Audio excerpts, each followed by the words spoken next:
উপদেষ্টা আসিফ মাহমুদের বাড়িতে সেনাবাহিনীর ভয়াবহ অভিযানে উদ্ধার 5,000 কোটি টাকা। যারা এনসিসি গঠনের বিপক্ষে তারা ফ্যাসিবাদী কাঠামোয় থাকতে চায়, বললেন নাহিদ।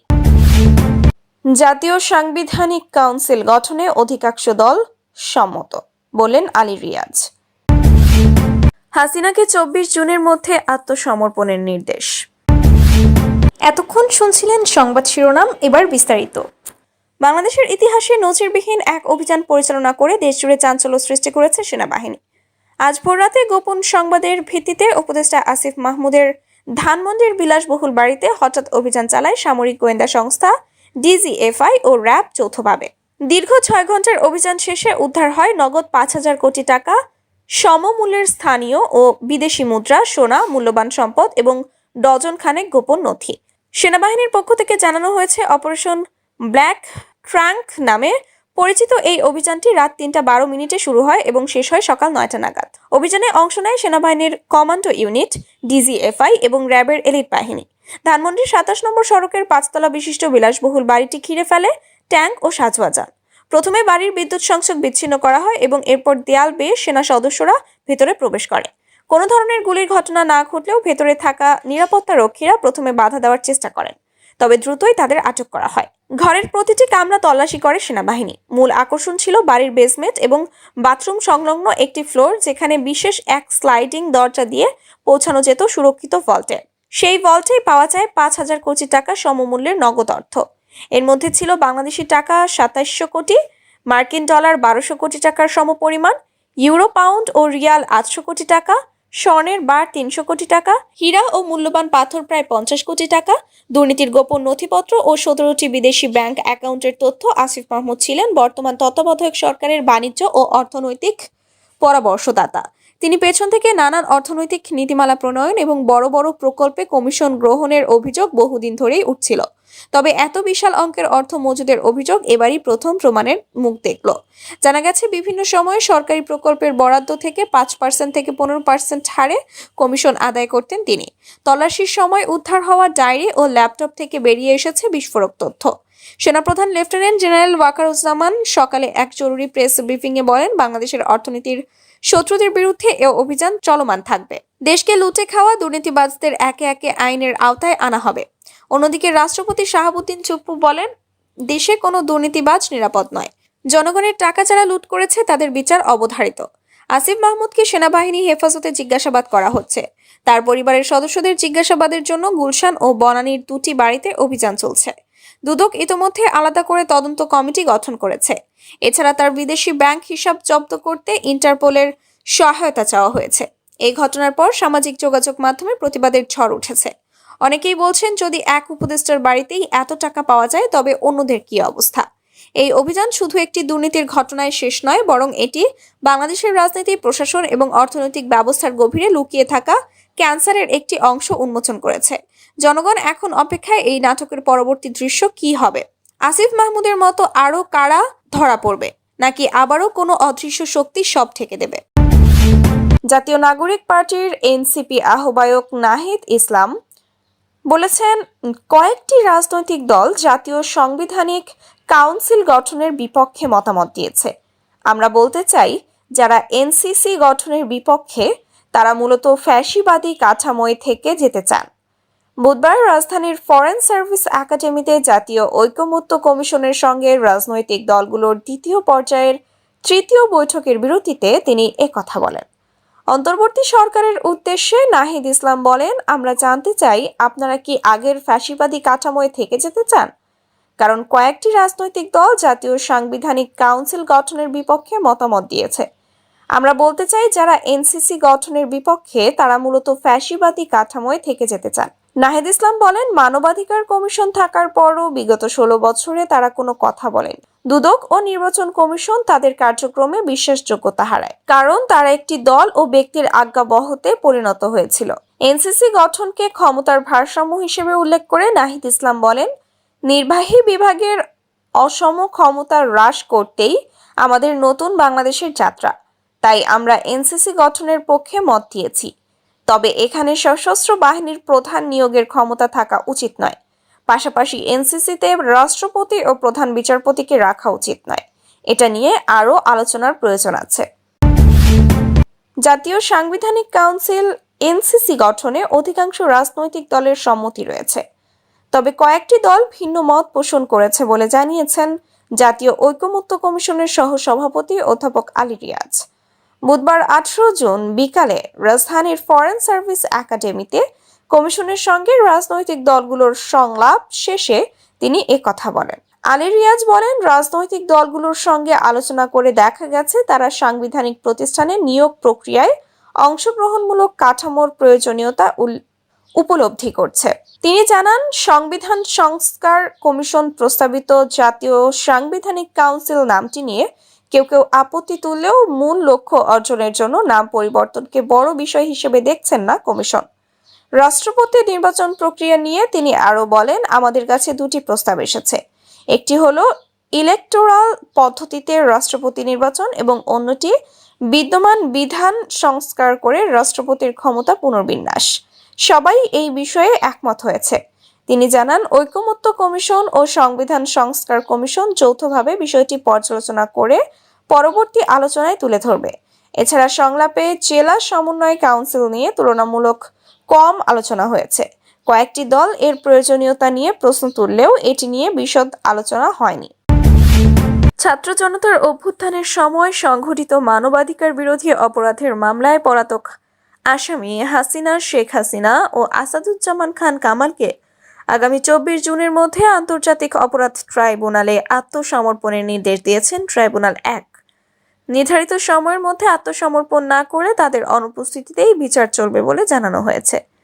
এই বিষয়ে রেজিস্ট্রার ASM রুহুল ইমরান স্বাক্ষরিত একটি বিজ্ঞপ্তি গতকাল মঙ্গলবার একটি ইংরেজি ও একটি বাংলা দৈনিকে প্রকাশিত হয়েছে। বিজ্ঞপ্তিতে বলা হয়েছে, চিফ প্রসিকিউটরের দাখিল করা ফরমাল চার্জ বিবেচনায় আসামিদের বিরুদ্ধে আনা অপরাধগুলো আমলে নিয়েছেন ট্রাইব্যুনাল।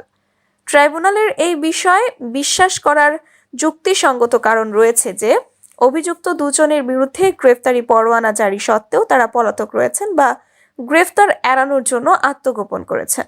সে কারণে তাদের 24 জুন এই ট্রাইব্যুনালে আত্মসমর্পণ করতে নির্দেশ দেওয়া হলো। অন্যথায় তাদের অনুপস্থিতিতে বিচার কাজ সম্পন্ন হবে। ট্রাইব্যুনালের প্রসিকিউটর গাজী মোনাওয়ার হোসাইন তামিম বলেন, এই প্রযুক্তির যুগে কোনো ব্যক্তি জানেন না তার বিরুদ্ধে মামলা চলছে। এটি সাধারণত বিশ্বাসযোগ্য নয়। তারপরও আইনের প্রতিটি বিধান অনুসরণ করার উদ্দেশ্যে এবং ন্যায় বিচারের স্বার্থে ট্রাইব্যুনাল সোমবার এই বিজ্ঞপ্তি প্রকাশের আদেশ দেন। আন্তর্জাতিক অপরাধ ট্রাইব্যুনালের প্রসিকিউশন দল শেখ হাসিনা, আসাদুজ্জামান খান কামাল ও চৌধুরী আব্দুল্লাহ আল মামুনের বিরুদ্ধে 5টি মানবতা বিরোধী অপরাধের অভিযোগ উত্থাপন করেছে। ইতিমধ্যে বুঝতেই পারছেন আজকের খবরটি কতটা গুরুত্বপূর্ণ একটি খবর। বন্ধুরা, চলুন ভিডিওতে আজকে আর বেশি কথা বাড়াবো না, সরাসরি আজকে আমরা চলে যাব মূল ভিডিওতে। আর সেখানে আজকে আমরা দেখব আজকের খবরের বিস্তারিত। নানা রকম ঘটনার দিকে আমাদের মনোযোগ, তাই ঢাকা দক্ষিণ সিটি কর্পোরেশনকে ঘিরে যা হচ্ছে সেটার দিকে হয়তো খানিকটা মনোযোগ এখন কম, যদিও একসময় এটা খুবই মনোযোগের কেন্দ্রে পরিণত হয়েছিল। সম্প্রতি 1 বা 2 দিন আগের কথা বলছি, জনাব আসিফ মাহমুদ সাজিব ভূঁইয়া এই সিটি কর্পোরেশন বিষয়ক যে মন্ত্রণালয় LGRD সেটার উপদেষ্টা একটা ভয়ঙ্কর অভিযোগ করেছেন। সেটা হলো জনাব ইশরাক হোসেন ক্রিমিনাল অফেন্স করছেন। মানে এটুকু শোনার সাথে সাথে আমাদের বলে দেওয়া উচিত তাহলে সরকার ইশরাক হোসেনকে গ্রেফতার করুক, মামলা হোক, সব কিছু। এই জায়গায় কেন চলে গেল, এখনও কেন কন্টিনিউ করছে, এটা আসলে খুবই গুরুত্বপূর্ণ প্রশ্ন। আমি জনাব আসিফ মাহমুদ কি বলেছেন সেটা একটু বলি, তারপর কথা বলি। তিনি বলছেন উনি অফিসিয়াল কোনো দায়িত্ব নেননি। ওনার এটা BBC বাংলাকে বলছেন, নেতাকর্মীদের নিয়ে গিয়ে নগর ভবনের মিলনায়তন অফিস দখল করেছেন। তবে নাগরিক সেবা বিঘ্নিত করা আরও বাড়লে অবশ্যই আমাদের বাধ্য হয়ে কোনো কঠোর ব্যবস্থায় যেতে হতে পারে বলে হুঁশিয়ারি উচ্চারণ করেছেন। এবং তার বিরুদ্ধে অভিযোগ হচ্ছে তিনি সরকারি কাজে বাধা দিচ্ছেন। এটা হলো তার অভিযোগ। এটা একটা ক্রিমিনাল অফেন্স হিসাবে আমাদের পেনাল কোডে আছে, সেটাই তার অভিযোগ।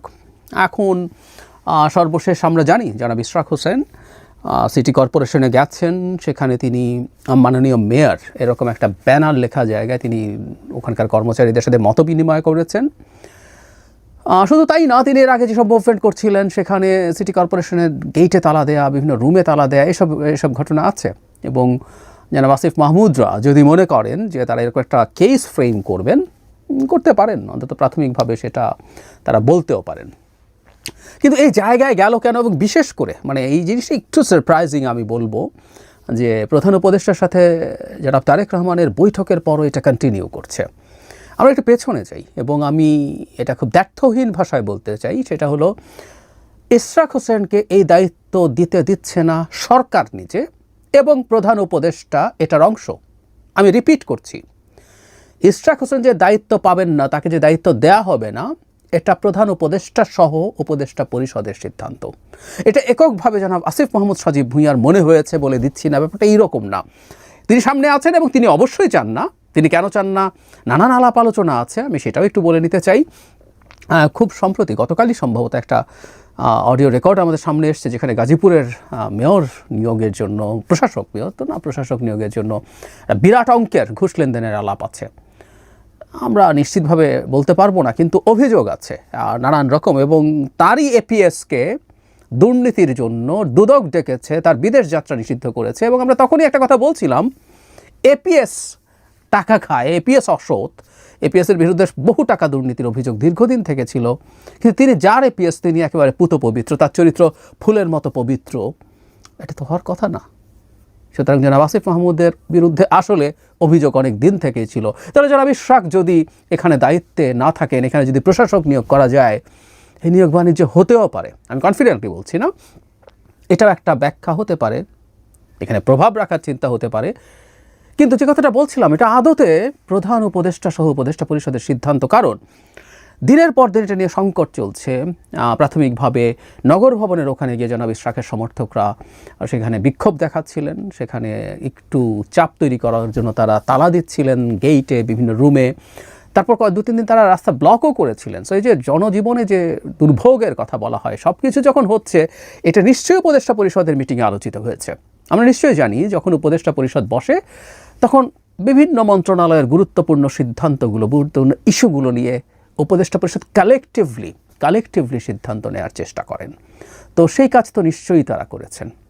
সেই কাজ তারা যখন করতে যাচ্ছেন, তখন খুব স্বাভাবিকভাবে ইস্যু এসেছিল। এবং জনাব আসিফ মাহমুদ সজীব ভুঁইয়া যদি এককভাবে কাজটা করে এবং সেটা যদি ঠিক বলে মনে না করে উপদেষ্টা পরিষদ, তাহলে তো খুব স্বাভাবিক কথা যে তাকে বলা হতো যে জনাব ইশরাককে শপথ দিয়ে দিন। কিন্তু সেটা তো হয়নি। তার মানে উপদেষ্টা পরিষদের পেছনে আছে। আবার একই সাথে জনাব ইশরাক যখন এটা করছেন, সেটা দলের সিদ্ধান্ত কতটা জানি না, কিন্তু দলের এন্ডোর্সমেন্ট আছে, দলের সমর্থন আছে। ওনার এটা যদি দল পছন্দ না করতো, তাকে নিশ্চয়ই দলের পক্ষ থেকে, দলের সর্বোচ্চ পর্যায়ে থেকে বার্তা দেওয়া হতো যে তুমি থেমে যাও, তুমি আর এটা কন্টিনিউ করো না। এখন না, আরও বেশ আগেই হতে পারতো সেটা। সুতরাং জনাব ইশরাক শুধুমাত্র তার সিদ্ধান্তে এটা করে বেড়াচ্ছেন তা না। আমি প্রথম যখন এটা হচ্ছিল, তখন আমি এটাকে আসলে একটা প্রক্সি ওয়ার বলছিলাম। এটা আসলে একটা শক্তি পরীক্ষার ক্ষেত্রে পরিণত করা হয়েছে। সরকার বিএনপির শক্তি দেখতে চাইছে, বিএনপিও সরকারকে চাপ দিয়ে তার দাবি অর্জন করতে পারে কিনা দেখতে চাইছিল। বাকি যা লিগ্যাল আলোচনা, এগুলো একেবারে বাকওয়াজ। কারণ আমি ওই নিটিগ্রিটিতে যাচ্ছি না। হাস্যকর সব যুক্তি সরকারের দিক থেকে দেওয়া হয়েছে। এবং এই সরকারের একটা নজির আছে, যদিও সরকার বলছে সে সময় একজন ভিন্ন এলজিআরডি উপদেষ্টা ছিলেন। এলজিআরডির উপদেষ্টা যদি জনাব হাসান আরিফ, উনি মারা গেছেন, যদি ভিন্ন একজন থাকেন, তার জন্য আইন ভিন্ন হবে, তা তো হতে পারে না। এবং তিনি যখন দিয়েছেন, তার এই সিদ্ধান্তটাকে এই সরকার আপহোল্ড করা উচিত। অথবা আমি আবারও বলছি, যদি এটা বৈধ হয়ে থাকে, তাহলে চিটাগংয়ের মেয়রের শপথ দেওয়াটাও অবৈধ এবং তাকেও যে কোনো সময় টার্মিনেট করা যায়। আমরা জানি সরকারের এক্সিকিউটিভ পাওয়ার আছে। তাহলে ওটা যদি ভুল সিদ্ধান্ত হয়, এখনই চিটাগং মেয়রের পদ থেকে জনাব শাহাদাতকে সরিয়ে দেওয়া উচিত। তাদের পাপের এবং ভুলের প্রায়শ্চিত্ত করা উচিত। করবেন না কেন তারা? যদি জনাব হাসান আরিফ ভুল করে থাকেন, আর যদি হাসান আরিফ ঠিক করে থাকেন, তাহলে জনাব ইশরাককে কেন শপথ দেওয়া হবে না? সর্বশেষ এমনকি যখন উচ্চ আদালত সর্বশেষ জানিয়ে দিল যে এক্ষেত্রে নির্বাচন কমিশনেরই সিদ্ধান্ত যেটা ছিল সেটাই এখতিয়ার সম্পূর্ণভাবে তারপর শপথ দেওয়া হয়নি। আসলে অপেক্ষা করা হচ্ছিল এই যে সিটি কর্পোরেশনের মেয়রের মেয়াদ, সেটা পার হওয়ার জন্য। এবং সেটা যখন পার হয়েছে, তখন কিন্তু জনাব আসিফ মাহমুদ বলছেন এখন আর কোনো সুযোগই নাই, কারণ এর মেয়াদই পার হয়ে গেছে। তাহলে এপ্রিলে যখন জনাব ইশরাক হোসেনকে শপথ দেওয়ার জন্য ট্রাইব্যুনাল বলেছে। ট্রাইব্যুনাল যখন প্রথম তাকে মেয়র বলছেন, নির্বাচন কমিশন যখন তার গেজেট প্রকাশ করেছে, তখনও শপথ না দেওয়া হয়ে মামলা হয়েছিল। আমরা জানি এখন হাসিনার মতো কেউ জিজ্ঞেস করলে বলবে যে কোনো সংক্ষুব্ধ নাগরিক তো মামলা করতে পারেন।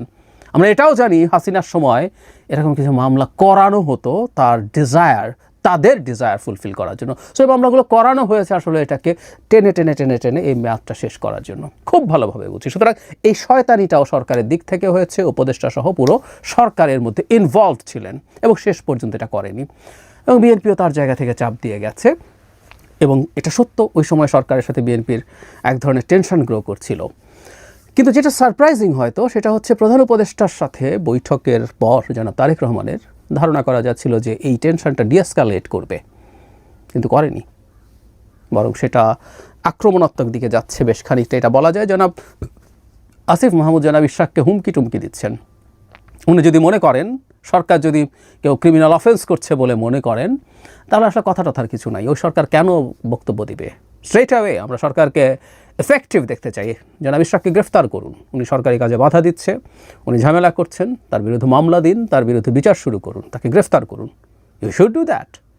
আমরা দেখতে চাই যদি মুখে কেউ এটা উচ্চারণ করে থাকেন সেটাকে তারা এক্সিকিউট করবেন। কিন্তু তারা এই ধরনের রেটরিক ব্যবহার করছেন, এক ধরনের হুমকি দিয়ে মনে করছেন সরাতে পারবেন। জনাব ইশরাক যেভাবে মেয়র লিখে তিনি বসেছেন, এটুকু পর্যন্ত তার যাওয়া ঠিক হয়েছে কিনা এই সমালোচনা করছেন অনেকে। এই সমালোচনা করা যায়, কিন্তু আমি অন্তত এই পুরো সিনারিওটাতে একটা জিনিস দেখছি, বিএনপি কিন্তু অ্যাক্ট করছে না, বিএনপি রিয়্যাক্ট করছে।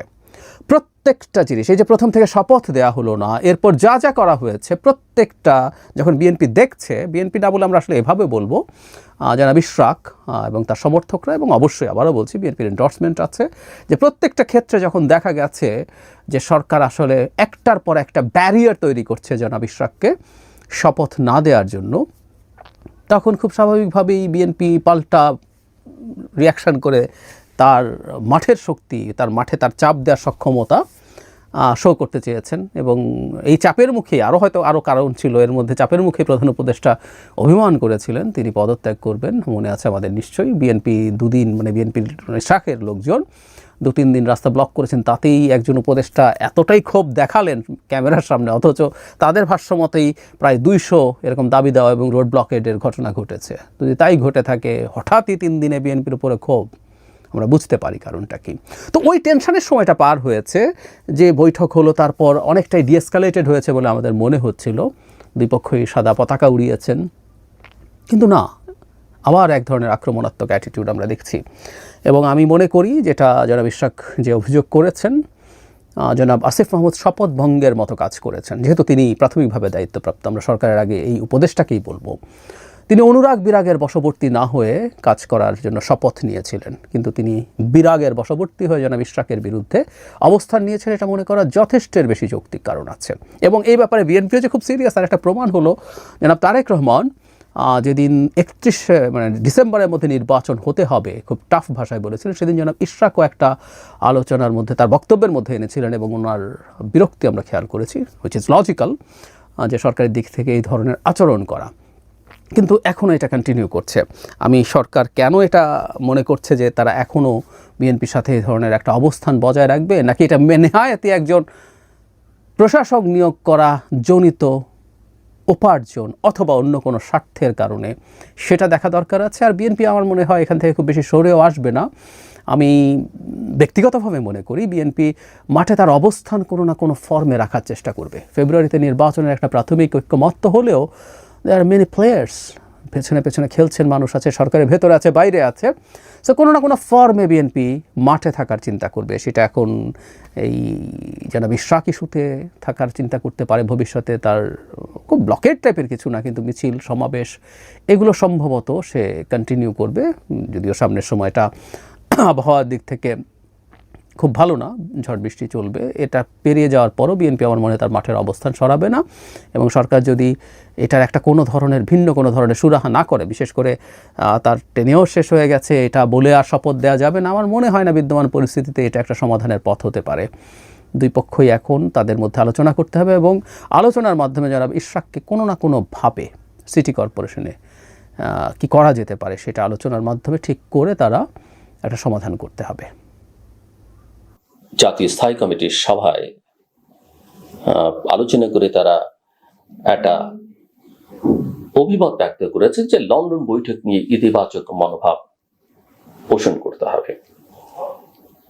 প্রথম কথা হচ্ছে যে আশা থাকা ভালো, আমি নিজেও বিশ্বাস করি আশা না থাকলে মানুষ বাঁচে না, কিন্তু শুধুমাত্র আশার উপরে ভর করে শুধুমাত্র সবকিছুতে নেতিবাচকতা পরিহার অবশ্যই করতে হবে, কিন্তু শুধুমাত্র সবকিছুতে যুক্তি ছাড়া, বাস্তবতা অনুধাবন ছাড়া ইতিবাচক মনোভাব প্রদর্শন হচ্ছে যারা কোনো কিছু করতে চায় না, করতে পারে না তাদের মনোভাব। অনেকে আছেন আশায় আশায় সারাক্ষণ ঘুমিয়ে থাকেন, কোনো কাজকর্ম করেন না। সো আমার কাছে মনে হয় বিএনপি নেতৃত্ব আমার কথা শুনলে রাগও করতে পারেন, মন খারাপও করতে পারেন, তাতে আমার কিছু যায় আসে না, আমি আমার কাজ করছি। তাদের ভাবটা এরকম। এবং আমি ওই যে অনেকবার বলেছি আপনাদের যে বিএনপি আসলে সবসময় বেনিফিশিয়ারি, সুবিধা পেয়েছে, তার অর্জন করতে সেই অর্থে শেখেনি। ইতিহাসটা আপনি দেখলে দরকার পড়লে কেউ যদি আমার কথায় আপত্তি করেন আমি ভবিষ্যতে ব্যাখ্যা করে দেখাতে পারবো, আগেও কিছু কিছু আলোচনা করেছি। তাদের অনেক সময় মনে হয় যে তাদেরকে সবাই খাইয়ে দিবে, খাবারটা যে অর্জন করতে হয়, কষ্ট করতে হয়, সেটা তারা করতে চান না। এবং যে কারণে এর আগের একটা ভিডিওতে আমি বলেছিলাম যে এই জুলাই সনদ বা জাতীয় সনদে যে এমন অনেক কিছু ঢুকে পড়ে যেটা দেশের জন্য কল্যাণকর নয়, এমনকি বিএনপির জন্য নয়, এবং বিএনপি ভবিষ্যতে তার জন্য খেসারও দিতে হবে। বিএনপি তো তাতেও সাইন করে ফেলবে। ওই যে স্থিতাবস্থা, ওই যে ফেব্রুয়ারিতে ক্ষমতায় যাবার একেবারে বিনা বাধায় বিনা সংগ্রামে সম্ভাবনা বা তাদের আশা, ব্যাপারটা এরকম। কিন্তু এত সহজ নয়। একটা ছোট্ট উদাহরণ দিই আপনাদেরকে। জামাত একদিন জাতীয় ঐকমত্য কমিশনের সভায় গেল না।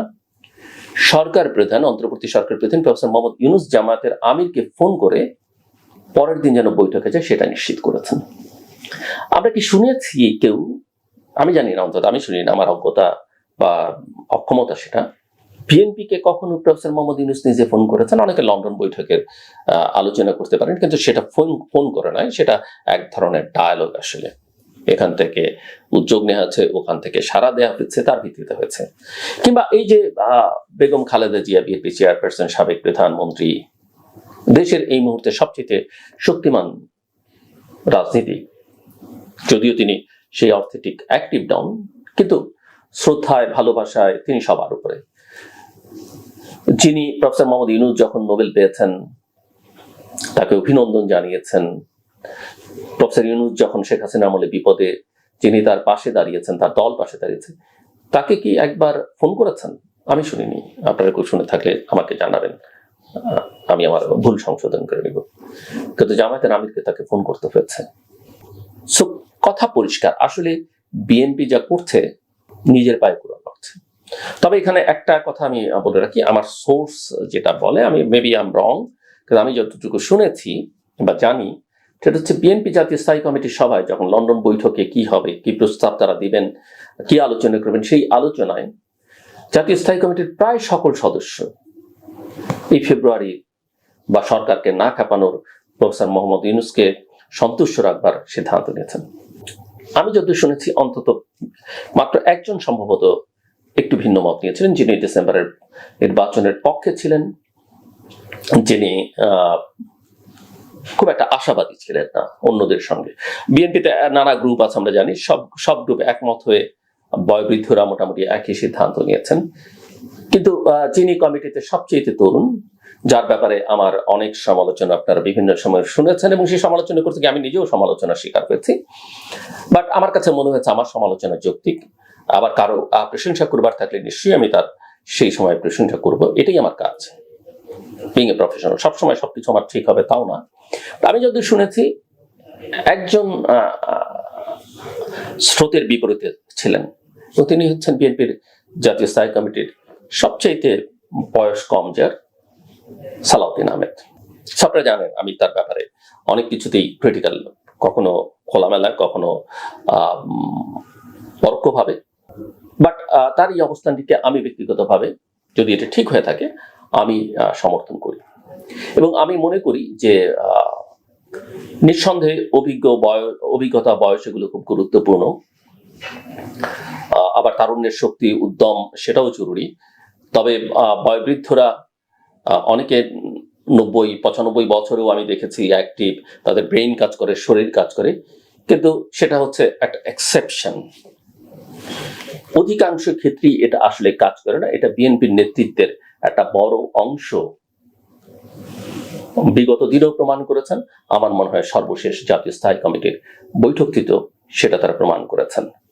এবং খোদা না করুক, মানে কোনো কারণে যদি প্রমাণিত হয় যে বিএনপি জাতীয় স্থায়ী কমিটির লন্ডন বৈঠকে তার অবস্থান যদি ভুল প্রমাণিত হয়, যেটা আমি গত কয়েকদিন ধরে বলবার চেষ্টা করছি, তাহলে কিন্তু এই সালাউদ্দিন আহমেদ, আমি যাকে নিয়ে অনেকবার কথা বলেছি, তিনি কিন্তু, যার অনেক কিছু অনেকের পছন্দ হয় না, আমারও পছন্দ হয় না, বাট তিনি কিন্তু সঠিক প্রমাণিত হবেন এবং আমি মনে করি দলের ভেতরে রাজনীতিতে তার অবস্থান শক্তিশালী হবে।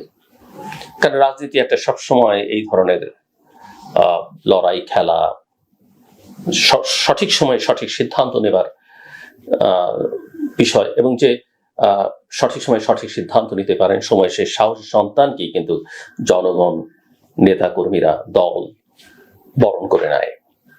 সো আমার মনে হয় যে এই বিষয়ে আমাদের বোঝার জন্য আরো কিছুদিন, কয়েক সপ্তাহ, কয়েক মাস হয়তো অপেক্ষা করতে হবে যে আসলে পরিস্থিতি কোথায় যাচ্ছে। রাজনীতিতে কখনো কখনো দৃশ্যপট দ্রুত বদলে যায়, কখনো বদলায় না, শুধু আলোটা একটু ঘোলাটে হয়। লন্ডনে অন্তর্বর্তী সরকারের প্রধান উপদেষ্টা ডক্টর মোহাম্মদ ইউনূস এবং বিএনপির ভারপ্রাপ্ত চেয়ারম্যান তারেক রহমানের বৈঠকটিকে অনেকে একটি রাজনৈতিক ব্রেক থ্রু ভাবছেন, বিশেষ করে বিএনপি নেতৃবৃন্দ সেটা ভাবছেন, জাতীয় নেতৃবৃন্দ। আবার কেউ কেউ একে দেখছেন কৌশলগত চাপ মোকাবেলায় একটা ভদ্র চুক্তি, যার ফল কতটা বাস্তবায়নযোগ্য তা এখনো কিন্তু স্পষ্ট নয়। যৌথ বিবৃতিতে বলা হয়েছে, যদি সব প্রস্তুতি সম্পন্ন হয় এবং বিচার ও সংস্কারের পর্যাপ্ত অগ্রগতি হয়, তাহলে 2026 সালে রমজান শুরুর আগের সপ্তাহে জাতীয় নির্বাচন অনুষ্ঠিত হতে পারে। অনেকেই এটিকে ফেব্রুয়ারির নির্বাচন হিসেবে ধরে নিয়েছেন, কারো আগামী বছর রমজান শুরু হবে, কারণ আগামী বছর রমজান শুরু হবে সম্ভবত 17 বা 18 ফেব্রুয়ারি। কিন্তু বাস্তবতা হলো এখানে কোনো নিশ্চয়তার ভাষা নেই, আছে কেবল সম্ভাবনার আভাস, এবং সেটা নির্ভর করছে একাধিক যদির উপর। যে শর্তগুলো তুলে ধরা হয়েছে, সংস্কার ও বিচারের যথেষ্ট অগ্রগতি, তা আদৌ সময় মতো সম্ভব কিনা সেটাই এখন সবচেয়ে বড় প্রশ্ন। বাংলাদেশের রাজনৈতিক বাস্তবতায় যেখানে একটি কমিশনের প্রতিবেদন বাস্তবায়নই লাগে কয়েক বছর, সেখানে কয়েকটি সংস্কার, এবং কোন কমিশনের প্রস্তাব কোনোদিন পৃষ্ঠা উল্টেও অনেকে দেখেননি, সেখানে কয়েকটি সংস্কার কমিশনের শতাধিক সুপারিশ বাস্তবায়ন, জাতীয় ঐকমত্য গড়া এবং একই সঙ্গে শত শত মামলা, তদন্ত ও অভিযোগপত্র গঠনের কাজ শেষ করা কয়েক মাসে সম্ভব, এটা ভাবা কিন্তু কঠিন। তার উপর আছে রাজনৈতিক পক্ষগুলোর বা দলগুলোর ভিন্ন ভিন্ন অবস্থান। বিএনপি দ্রুত নির্বাচন চায় ঠিকই, কিন্তু তারা মৌলিক সংস্কার ছাড়া নির্বাচনে যেতে চায় না, এরকম একটা অঙ্গীকার তারা ভাষা দেবার চেষ্টা করছে। অন্যদিকে সংস্কার বলছে, আগে সংস্কার এবং বিচারে অগ্রগতি দেখাও, আমাদেরকে তোমাদের সম্মতি দেখাও, তারপর ফেব্রুয়ারির ভোট সম্ভব।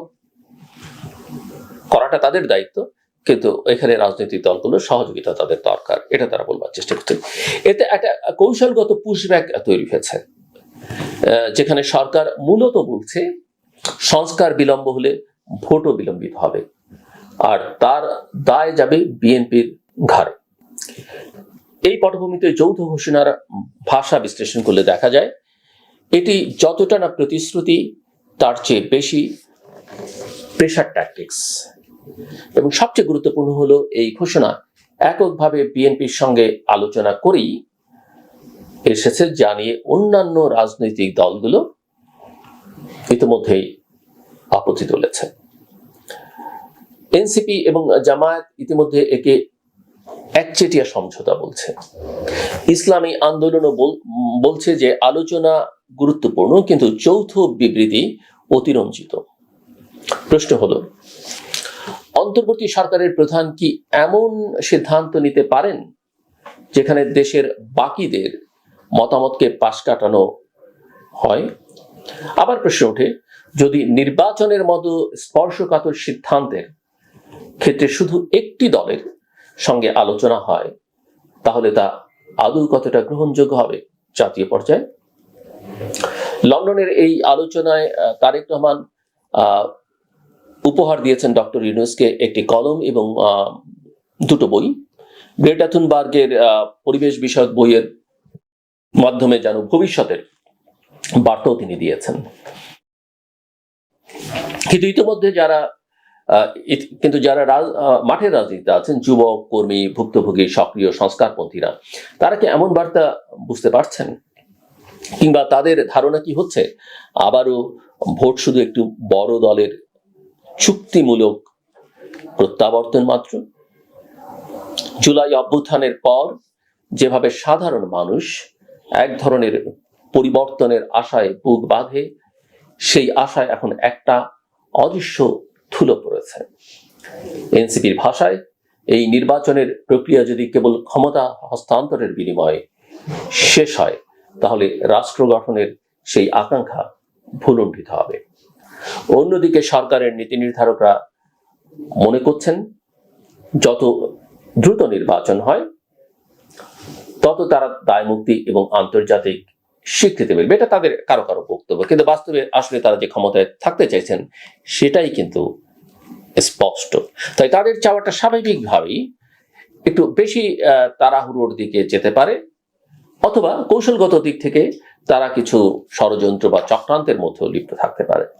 আরো একটা প্রশ্ন ওঠে, বিচার বলতেই আমরা কিন্তু সাধারণত বুঝি আদালতের রায়, কিন্তু এখানে বলা হচ্ছে উল্লেখযোগ্য অগ্রগতি, কোট আনকোট। তাহলে সেটা কি চার্জশিট দাখিল, নাকি তদন্ত শেষ হওয়া, নাকি কিছু মামলার রায় পাওয়া? বাস্তবে এত বড় পরিসরের মামলা, হত্যা, ষড়যন্ত্র, নিপীড়ন, এগুলোতে অভিযোগপত্র তৈরি করতেই তো সময় লাগে অন্তত 6 মাস থেকে 1 বছর। তাহলে 7-8 মাসে বিচার সংক্রান্ত উল্লেখযোগ্য অগ্রগতি কিভাবে সম্ভব?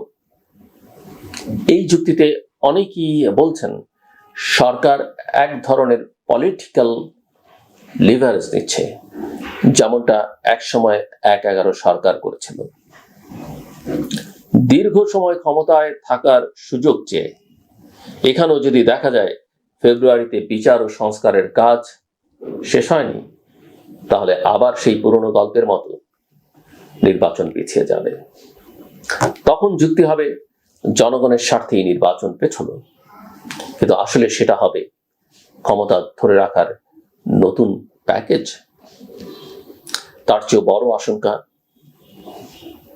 আশঙ্কা হচ্ছে এই যৌথ বিবৃতি বিএনপিকে প্রাধান্য দিয়ে এক ধরনের ভিআইপি পলিটিক্স তৈরি করেছে। এনসিপি, জামায়াত, খেলাফত, গণসংহতি সবাই বলছে বিএনপির সঙ্গে সমঝোতা মানে অন্যদের উপেক্ষা করা। এমন বাস্তবতায় একটা গ্রহণযোগ্য নির্বাচন আদৌ সম্ভব? অন্যদিকে বিএনপির নেতৃত্বাধীন ঐক্যজোটের অনেকে আবার লন্ডনের আলোচনা নিয়ে স্বস্তি প্রকাশ করেছেন। তাদের মতে এই আলাপ একটি অন্তর্বর্তী সমঝোতা, কিন্তু বিএনপির মধ্যেই অনেক তরুণ নেতা মনে করছেন দলটি যদি পুনরায় ছাকনি ছাড়া সংসদে ফিরে আসে, তাহলে জনগণের প্রত্যাশা পূরণ হবে না, বরং নতুন করে হতাশা জন্ম নেবে। ডক্টর ইউনূসের লন্ডন সফরের আরেকটি গুরুত্বপূর্ণ অধ্যায় ছিল চ্যাথাম হাউসে তার বক্তব্য। সেখানে তিনি নিজে নির্বাচন করতে চান না, গণভোট চান না, রাজনৈতিক ভূমিকা রাখবেন না। এই ঘোষণাগুলো ভালোভাবে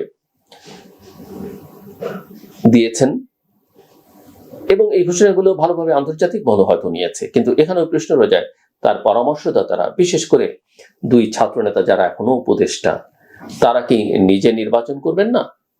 এনসিপিতে যোগ দেবেন, আরো অনেক উপদেষ্টার কথা আমরা বিভিন্ন সময় বলেছি।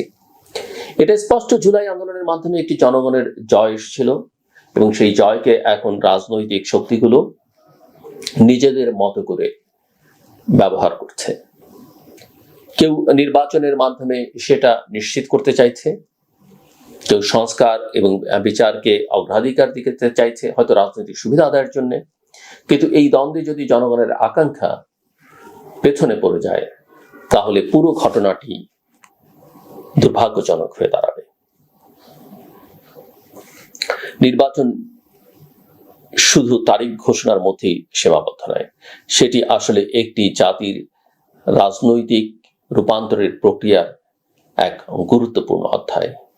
তাই যদি জুলাই সনদে গণতন্ত্র, সুশাসন, বিচার ও রাষ্ট্র সংস্কারের সুস্পষ্ট কর্মসূচি না থাকে, যদি আগামী সরকার শুধু এক দলীয় ব্যবস্থাকে পলিশ করে চালাতে চায়, তাহলে এই নির্বাচনও 2014, 2018 বা 2024 সালের মতোই অসার হয়ে উঠবে।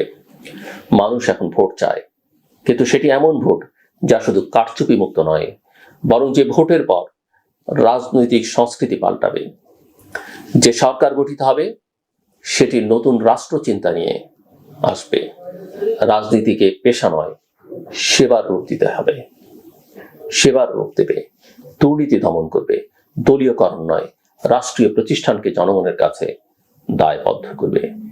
সুতরাং নির্বাচনের আগে যেসব শর্ত রাখা হয়েছে সেগুলোর নির্দিষ্ট সংজ্ঞা এবং টাইমলাইন না থাকলে ফেব্রুয়ারি কেবলমাত্র আরেকটি গল্প হয়ে থাকবে।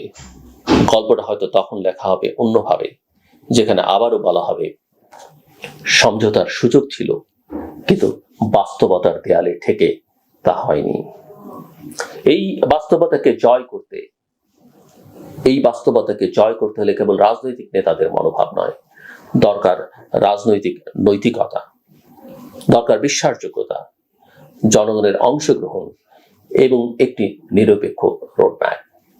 তাহলেই হয়তো মানুষ বলতে পারবে লন্ডনের বৈঠক ছিল ভোটের প্রতিশ্রুতি নয়, গণতন্ত্রের পথে প্রথম ধাপ। অন্যথায় সেটি হবে কেবল আরেকটি নাটকের দৃশ্যপট, যার পর্দা নামার পরেও অন্ধকার থেকেই যাবে। শেষ করবার আগে বলি, এটা আমাদের বাংলাদেশিদের একটা প্রবণতা। উন্মুক্ত স্থানে, রেস্টুরেন্টে, বাসে, প্লেনে উঠবার সময়, নামবার সময় অনেকেই ফোনে উচ্চস্বরে কথা বলেন এবং এতে করে অনেকের অস্বস্তি হচ্ছে, সেটা তারা মোটেও বিবেচনার মধ্যে নেন না। এটা খুবই খুবই খারাপ একটা বিষয়, খুবই খারাপ একটা কালচার। এটা আমাদের বদলাতে হবে। কথা যত নিম্নস্বরে বলবেন, যতটুকু লাউডলি বলা দরকার তার বেশি নয়, ফোনেও নয়। এটা কিন্তু মাথায় রাখতে হবে। অন্যকে বিব্রত করে এরকম কোনো কাজ কিন্তু আমাদের কারো করা উচিত নয়। আমার কথা শুনবার জন্য আপনাদের অসংখ্য ধন্যবাদ। আপনাদের সবার জন্য শুভকামনা। আসসালামু আলাইকুম। প্রিয় দর্শক, এই মুহূর্তে সবচেয়ে আলোচিত বিষয় হচ্ছে সংস্কারটা কিভাবে, যে দেশ যেভাবে চলছে, যে সমস্ত নিয়মকানুনের মাধ্যমে চলছে, প্রধানমন্ত্রীর যে ক্ষমতা, রাষ্ট্রপতির যে কোনো ক্ষমতা না থাকা, প্রধানমন্ত্রীর ইচ্ছে অনুযায়ী সব কিছু হওয়া, এমপিদের ক্ষমতা, রাষ্ট্রপতিকে কিভাবে নির্বাচন করা হবে তার পদ্ধতি নির্ধারণ, কতজন নারী আসন থাকবে, যারা নারী এমপি হবেন তারা কিভাবে নির্বাচিত হবেন, তারা কি জনগণের ভোটে নির্বাচিত হবেন নাকি এমপিদের দয়ায় নির্বাচিত হবেন, এই যে নানা রকম বিষয় আছে, এগুলোর ব্যাপারে একটা সমাধানে আসা, একটা সিদ্ধান্তে আসা, এমন একটা পদ্ধতি তৈরি করা যে পদ্ধতি হলে পর একজন ব্যক্তির হাতে ক্ষমতা এবং আর কুক্ষিগত না থাকে, এরকম একটা ব্যবস্থা তৈরির যে পদ্ধতি, যে আকাঙ্ক্ষা এবং যে কার্যক্রম, সেটাই হচ্ছে গিয়ে সংস্কার। এ ধরনের একটা সংস্কার করার কাজ করছে এই অন্তর্বর্তীকালীন সরকার। তারা শুরু থেকেই বলে আসছে সংস্কার না করে কোনো কিছু করা যাবে না, এবং সংস্কার করে তারপরে নির্বাচন, সংস্কার না করে কোনো নির্বাচন হবে না, এটাই হলো মূল দাবি। এবং এই দাবি নিয়ে কিন্তু শুরু থেকে নানা ধরনের কথাবার্তা হচ্ছে। কোনো কোনো দল বলছে সংস্কারের তো শেষ নেই, আপনি আজকে একটা সংস্কার করলেন, তারপরে কাজ করতে করে যে দেখবেন যে আরেকটা সংস্কার করা দরকার, আরেকটা করতে হবে। সংস্কার একটা চলমান পদ্ধতি, অতএব সংস্কার নিয়ে এত বাড়াবাড়ি করা দরকার নেই। এবং সরকারও একটা সিদ্ধান্ত নিয়েছে যে তারা বিভিন্ন রকম সংস্কার প্রস্তাব দিয়েছে। এই প্রস্তাবগুলি এসেছে বিভিন্ন সংস্কার কমিশন গঠনের মাধ্যমে। আমি আপনাদের সংক্ষেপে ধারণাটা দিচ্ছি আর কি। বিভিন্ন কমিশনগুলি বলছে, যেমন একটা হলো মিডিয়া বিষয়ক সংস্কার কমিশন, একটা হলো বিচার বিষয়ক সংস্কার কমিশন, একটা দুদক বিষয়ক দুর্নীতি বিষয়ক সংস্কার, আর একটা সংবিধান বিষয়ক সংস্কার, আর একটা নির্বাচন কীভাবে হবে সেই জন্য নির্বাচন ব্যবস্থা বিষয়ক সংস্কার কমিশন।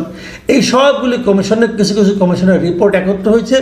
সেই রিপোর্টগুলি ওনারা আবার বিভিন্ন রাজনৈতিক দলের কাছে পয়েন্ট পয়েন্ট করে লিখে পাঠিয়েছেন যে এই পয়েন্ট আছে, এই পয়েন্টের মধ্যে আপনি কোনটার সঙ্গে একমত, কোনটার সঙ্গে একমত না, কোনটার সঙ্গে আংশিক একমত, কেন আংশিক একমত সেটা লিখে পাঠান। এইগুলি করে করে সমস্ত পলিটিক্যাল পার্টি তারা মতামত লিখিতভাবে নিয়েছে।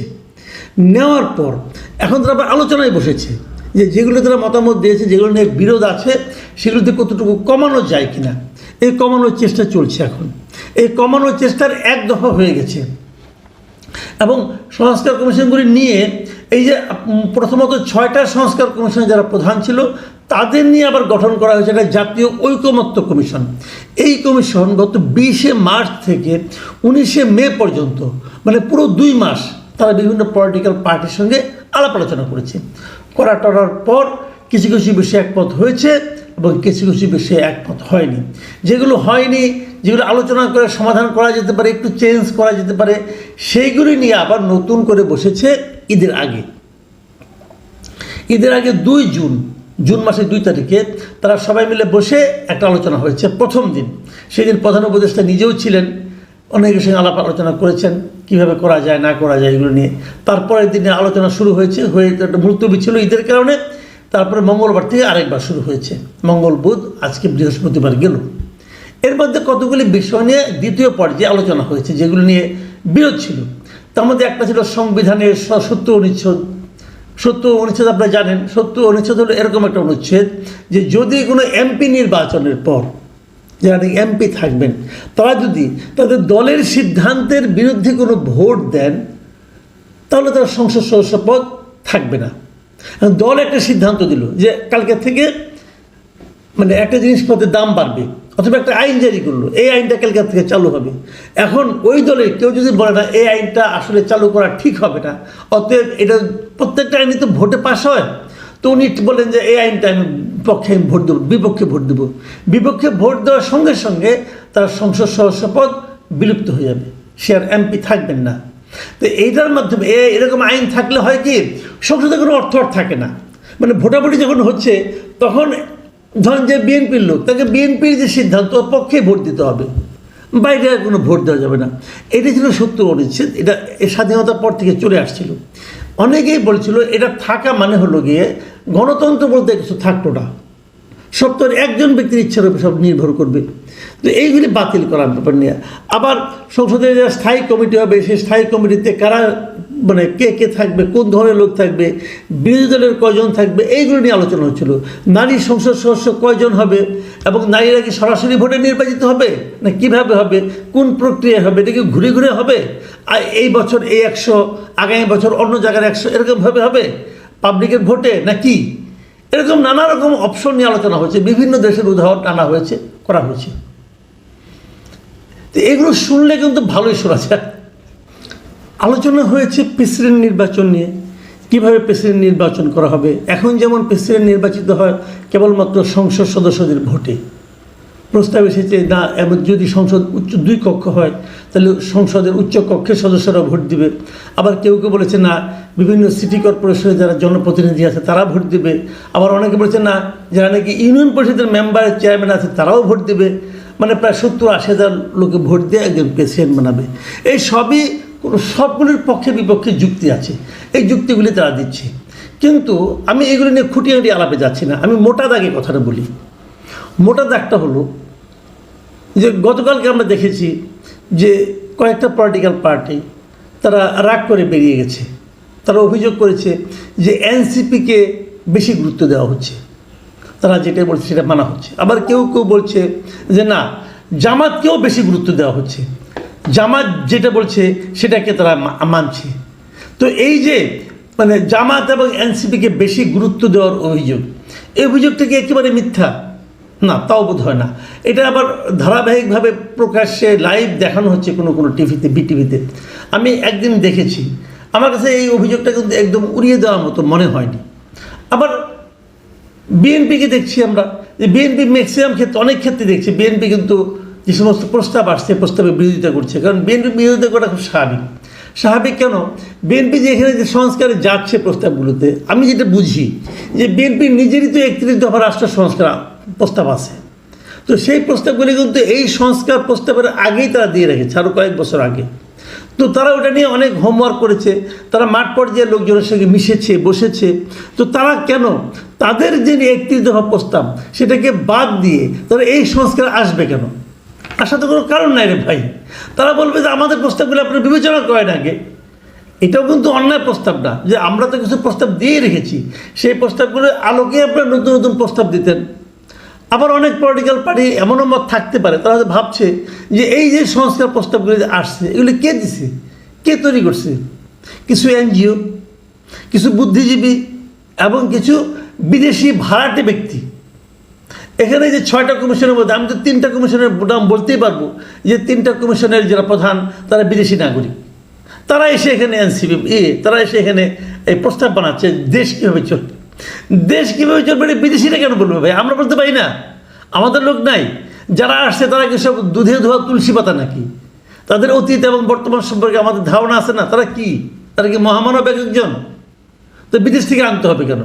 এটা নিয়ে ভাই এই সংস্কার কমিশন গঠনের শুরুর থেকে আমি বলে আসতেছি, এইটা মাথায় টাথায় নেয় না। তারা মনে করে দেশি লোক ভালো না, এই দেশ থেকে যায় নাকি এই দেশটাকে ঘৃণা করে চলে গিয়েছিল। শুনেন, একটা লোক যখন বিদেশের নাগরিকত্ব নেয়, কেন নেয়?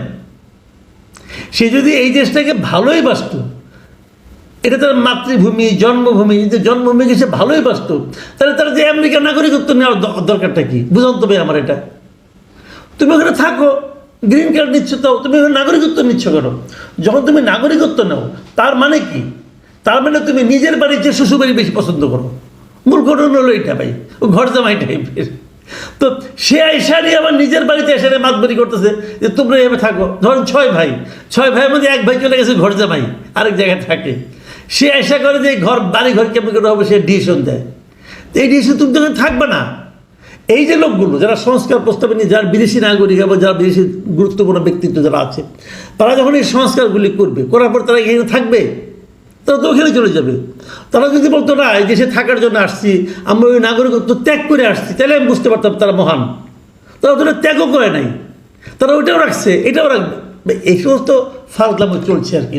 যাই হোক, তারপরে কিছু একটা হোক, একটা লিখিতভাবে যদি এসে যায়, একটা প্রস্তাব যদি চলে আসে, মন্দ কি? আমার কোনো আপত্তি নেই। কিন্তু যে জিনিসটা হচ্ছে আলোচনা করতে যে আমরা দেখতে পাচ্ছি যে কোনো দলে কিন্তু নিজ নিজ অবস্থান থেকে সরছে না। প্রত্যেকে দলের লক্ষ্যটা কি বলেন? প্রত্যেকে দল তাদের যে চিন্তা, তাদের চিন্তার অনুকূলে যে সমস্ত প্রস্তাব থাকবে তারা সেগুলিকে গ্রহণ করবে। যেমন ধরেন বড় পার্টি যেগুলি, যেমন বিএনপি ধরেন, বিএনপি তো আগামীতে ক্ষমতায় যাবে এটা আশা করে। কাজেই ক্ষমতায় গেলে তাদের প্রধানমন্ত্রী হবে, তারা প্রেসিডেন্ট যারা নির্বাচন করবে তারা চাইবে যে সেই প্রেসিডেন্ট আমার হাতেই থাকুক। ধরেন 300 আসনের মধ্যে বিএনপি যদি 200 আসন পায়, তাহলে 200 লোক যারা ভোট দিতে পারবে সেই প্রেসিডেন্ট হবে। তাহলে সেই প্রেসিডেন্টও তো বিএনপি লোক হবে, তাহলে তো কোনো ক্ষমতার ভারসাম্য কিন্তু আর থাকলো না। এই যে বিএনপি কিন্তু তার লাইনে চিন্তা করবে। আবার অন্যান্য দল কী ভাববে? আমি সারা দেশ থেকে যদি আমি ভোটার আনতে পারি, সারা দেশের ইউনিয়ন পরিষদের চেয়ারম্যান, মেম্বার, অথবা পৌরসভা, অথবা মানে সিটি কর্পোরেশন, অথবা উচ্চ কক্ষ, তাহলে কী হবে? একটা দলের প্রাধান্য নাও থাকতে পারে, তারপরে থাকবে মনে করা যায়, তো নাও থাকতে পারে। এই যে নাও থাকতে পারে, এই জায়গাটাকেও বিএনপি ছাড় দিতে চাচ্ছে না। বিএনপির হিসেবে সব আমার দখলেই থাকবে। তাহলে কি হলো? আগে যেরকম আওয়ামী লীগ যা চাইতো, বিএনপি ওটাই চায়। বেসিক্যালি ওরকম নিজের নিয়ন্ত্রণটা রাখতে চায়। আরেকটা প্রস্তাব আসছে জাতীয় সাংবিধানিক কাউন্সিল বা এনসিসি। এটা হলো কি বিভিন্ন গুরুত্বপূর্ণ পদগুলিতে নিয়োগ কীভাবে হবে, এরকম একটা জাতীয় সাংবিধানিক কাউন্সিল করবে, এটা সবার উপরে থাকবে। এইটার ব্যাপারেও কিন্তু বিএনপির আপত্তি। বিএনপি বলছে এটা হলে পরে আমাদের দলের যে দল ক্ষমতায় থাকবে তাদের জায়গা কাজকর্মে অসুবিধা হবে, নানা রকম যুক্তি আছে। আমিও তো ডিটেলে যাচ্ছি না, ডিটেলে গেলে এই প্রত্যেকটা নিয়ে একটা আলাদা এপিসোড করা যেতে পারে। কিন্তু মূল ঘটনাটা কি? মূল ঘটনা সবাই চাচ্ছে তার দলের কিভাবে সুবিধা হবে, তার নেতার কিভাবে সুবিধা হবে, সেটাই তাদের সবার লক্ষ্য। যদি এইটাই লক্ষ্য হয়, আমার বক্তব্য হলো এখানে জনগণ কোথায়? জনগণ কিন্তু কোথাও নাই। কিসে জনগণের ভালো হবে, কিসে জনগণের কর্তৃত্বটা থাকবে রাষ্ট্র পরিচালনার ক্ষেত্রে, সেটা নিয়ে কোনো আলোচনা নাই। তাদের লক্ষ্যটা হলো কোনোভাবে জনগণ একবার আমাদের ভোট দেয়, তারপর 5 বছর আমার স্বৈরতন্ত্র চলবে, আমার ইচ্ছা মতো দেশ চলবে। নো, প্রত্যেকটা মুহূর্ত জনগণের ইচ্ছা মতো দেশ চলবে, এরকম ভাবনা নিয়ে কেউ আসছে না। এইটাই হলো দুঃখের বিষয়। যা হোক, এটা নিয়ে আলোচনা লম্বা করি না, কেবল একটা কথাই বলতে চাই যে জনগণের ক্ষমতা যে সিস্টেমে বাড়ে সেটাই সবার করা উচিত, কিন্তু এগুলো খুব সহজে হবে বলে আমার কাছে মনে হয় না। এই সংস্কার কমিশনের ভবিষ্যৎ আমি খুব ভালো দেখি না। এই কারণে যেগুলোই পাস হোক না কেন, এখানে আলটিমেটলি যখন একটা পলিটিক্যাল পার্টি আসবে তারা এগুলো অনেক কিছুই মানবে না। না মানলে আপনি তাদেরকে আটকাবেন এরকম কোনো নিয়ম আপনি তৈরি করতে পারবেন না। আমি পার্সোনালি মনে করি সবচেয়ে গুরুত্বপূর্ণ হচ্ছে নির্বাচন ব্যবস্থাকে ঠিক রাখা। যদি নির্বাচন ব্যবস্থা আপনি ঠিক করতে পারেন, তাহলে একটা পলিটিক্যাল পার্টি ক্ষমতায় যাওয়ার পর যদি নিজেদের ইচ্ছামতো দেশ চালানোর চেষ্টা করে, তাহলে 5 বছর পর যেহেতু নির্বাচন ব্যবস্থাটা শক্ত আছে, সেই নির্বাচনের মাধ্যমে তাদের সরে যেতে হবে এরকম একটা ভয় তাদের মধ্যে থাকবে। ভয় থাকার কারণে তারা চাইলেও, মন চাইলেও তারা হয়তো জনগণের কথা, জনগণকে ভয় পাবে। আমার মনে হয় দুটো জিনিস, একটা হলো নির্বাচন ব্যবস্থা আর একটা হচ্ছে বিচার ব্যবস্থা। আপনারা যদি এই দুটো জিনিস ঠিক রাখতে পারেন না, এই সংস্কার নিয়ে এত গবেষণা করার দরকার নেই। আর অথচ এই সংস্কারের নাম নিয়ে নির্বাচনটাকে কিন্তু বিলম্বিত করা হচ্ছে। আমরা চাই দ্রুত সংস্কার শেষ হোক। অবশ্যই বলা হয়েছে এর মধ্যে জুলাইয়ের মধ্যে সংস্কার তারা শেষ করবে প্রস্তাবগুলো। যদি সেটা হয় সেটা ভালো হবে। দর্শক, গত বছর 2024-এর 5 আগস্ট শেখ হাসিনা সরকারের পতন হয়েছিল। ছাত্র জনতার অভ্যুত্থানের ফলে শেখ হাসিনা সরকারের পতন হয় এবং শেখ হাসিনা ভারতে চলে যান। শেখ হাসিনার বেশিরভাগ নেতারাই, এমপি মন্ত্রী নেতারা দেশ ছেড়ে পালিয়েছেন, এমন তথ্য তো আমরা সবাই জানি। তারপরে 10 মাসেরও বেশি সময় অতিক্রান্ত হয়েছে। সেই সময়ে আমরা শেখ হাসিনা সরকারের চাইতে ভালো সময় পার করেছি নাকি আরও জটিল সময় পার করেছি, সে নিয়ে নানা রকমের বিতর্ক রয়েছে। এই বিতর্কের মাঝে নতুন বিতর্ক বোধহয় সামনে আনলেন সরকারের উপদেষ্টা এবং প্রেস সচিব দুজন, এবং সেখান থেকেই জানা গেল যে আগামী 5 আগস্ট সরকারি ছুটি ঘোষণা এবং জাতীয় দিবস হিসেবে ঘোষণা করা হবে। এই ঘোষণা আগামী 2-3 দিনের মধ্যেই করা হবে। আগামী সোমবার আনুষ্ঠানিকভাবে সেই ঘোষণা দেওয়া হবে। আজকে প্রেস মিটে অর্থাৎ সংবাদ সম্মেলনে এমন তথ্য জানিয়েছেন উপদেষ্টা মোস্তফা সরোয়ার ফারুকী এবং প্রধান উপদেষ্টার প্রেস সেক্রেটারি শফিকুল আলম। 5 আগস্টকে সরকারি ছুটি ঘোষণা কেন করতে হবে সেই প্রশ্ন এখন উঠবে। সেই প্রশ্ন যখন উঠবে তখন আরও অনেক প্রশ্ন উঠবে। এই সরকার কি শেখ হাসিনা সরকারের পথেই হাঁটছে? বিন্দুমাত্র ভিন্ন পথে কি তারা হাঁটতে পারছে? সেই প্রশ্নটা চতুর্দিকে উঠছে। বলছিলাম, উপদেষ্টা মোস্তফা সরোয়ার ফারুকী ঘোষণা দিয়েছেন 5 আগস্ট সরকারি ছুটি এবং জাতীয় দিবস ঘোষণা পালন হবে এবং ছাত্র জনতার অভ্যুত্থান দিবস হিসেবে নামকরণ করা হবে। এটা ছাত্র জনতার অভ্যুত্থান দিবস হিসেবে নামকরণে তো আর কোনো সমস্যা নেই, সেটা নামকরণ করা হতেই পারে, জাতীয়ভাবে পালন করা হতেই পারে, কিন্তু সেটিকে ছুটি কেন ঘোষণা করা হবে, কেন সরকারি ছুটি হবে, সেই প্রশ্নটা সামনে আসছে। 5 আগস্টকে আপনি যখন সরকারি ছুটি ঘোষণা করছেন তখন এই সরকারি 7ই মার্চের যে জাতীয় দিবস ইউনেস্কোর যে স্বীকৃতি, ওয়ার্ল্ড হেরিটেজ হিসেবে ইউনেস্কো স্বীকৃতি দিয়েছে, সেই 7ই মার্চের ভাষণ বিশ্ব যখন স্বীকৃতি দিচ্ছে, সেই 7ই মার্চকে আপনি অস্বীকৃতি জানিয়েছেন। 7ই মার্চ জাতীয় দিবস ছিল, সেটি বাতিল করেছেন। 7ই মার্চ যেমন বাতিল করেছেন, 15ই আগস্ট বঙ্গবন্ধুর হত্যাকাণ্ডের দিবসকে জাতীয় শোক দিবসের খাতা থেকে আপনি বাতিল করেছেন। সেটিও হয়তো বঙ্গবন্ধুকে আপনি মেনে নিতে পারছেন না শেখ হাসিনার কারণে, সেটা মেনে নেওয়া গেল। অনেক কিছুই তো বাতিল করেছেন। অনেক কিছু যখন বাতিল করেছেন, তখন আবার নতুন করে সেই ধারায় আপনি কেন চলবেন? যখন আপনি শেখ হাসিনার অনেকগুলো দিবস বাতিল করছেন, তখন আপনি জুলাই আন্দোলন কিংবা জুলাই বিপ্লবকে কেন্দ্র করে কোনো দিবসকে যদি আপনি বেশি কসলাতে চান এবং সেটা কি জাতীয় ছুটি ঘোষণা করতে চান, তখন বিতর্ক হবে, এবং সেই বিতর্ক উঠলে ভবিষ্যতে সেই দিবসটাও টিকবে কিনা সেটাও একটা বড় প্রশ্ন। সরকার আমার মনে হয় যে বেশি করে লেবু কসলাতে চাইছে। সরকার 5 আগস্টকে পালন করবে। 5 আগস্ট একটা খুবই গুরুত্বপূর্ণ দিন, ছাত্র জনতার অভ্যুত্থান দিবস, সেই দিন হিসেবে পালন হবে, এবং সেখানে ঘোষণাও করা হয়েছে যে 1 জুলাই থেকে কর্মসূচি শুরু হবে, 5 আগস্ট পর্যন্ত কর্মসূচি চলবে। মূলত 14ই জুলাই থেকে 5 আগস্ট পর্যন্ত মূল কর্মসূচি ঘোষণা করা হবে। আগামী সোমবার প্রেস উইং থেকে এই ব্যাপারে একেবারে সব কিছু পরিষ্কার করে দেওয়া হবে, ঘোষণা দেওয়া হবে, এবং সেখানেই 5 আগস্টকে ছুটি ঘোষণা করা হবে, এরকম ঘোষণা আজকে মোস্তফা সরোয়ার ফারুকী দিয়েছেন। এটা কি শেখ হাসিনা সরকারের মতোই একই পথে হাঁটার ব্যাপার হলো নাকি?